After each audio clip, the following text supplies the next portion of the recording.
based on what you said, it's such an important piece for us to close the imagination gap for HR leaders, that not only do they have to play differently now, they might have to redesign the team that they need to play with differently as well. And what do those capabilities look like? In HR, we're in a very unique position because not only are we going through AI transformation within our own function, but we are now being put in positions where we have to help the CEO and the rest of the organization with the enterprise level AI transformation.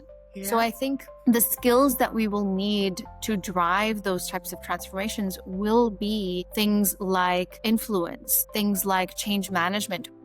We know around 70% of digital transformations fail, and usually it's because of a lack of change management. So I think HR leaders are in a unique position to close that gap when it comes to leading AI transformations. And I think we will need to dust off our org design textbooks and playbooks and think about how is AI likely to change the structure, not just the org chart, meaning the boxes and the wires, but how work actually gets done.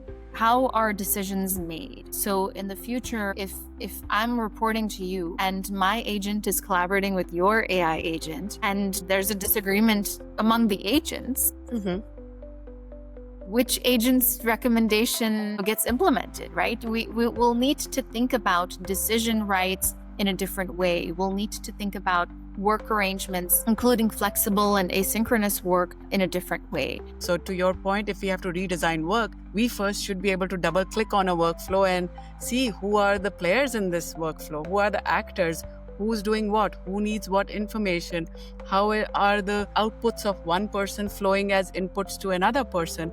So refreshing, or if you haven't played in that space, creating your own playbook for diagnostics is going to be super critical. Who is touching the workflow at what point in time? Where are the friction points? Where are the barriers?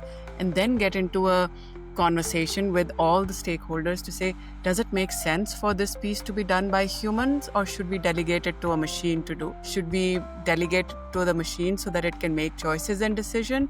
Or should we just automate because we know that it's so black and white that there's no decision making required in that? But if we don't have the process anatomy, those conversations are going to be very hard and will take a lot longer than they need to. I love that. And I couldn't agree more, especially this point of applying continuous improvement and Six Sigma principles. It helps you take a really complex process, simplify it into steps. And that is something that we will need to do a lot more of in the age of AI. We will need to answer the question of what parts of the work can AI handle versus humans, versus where do we collaborate?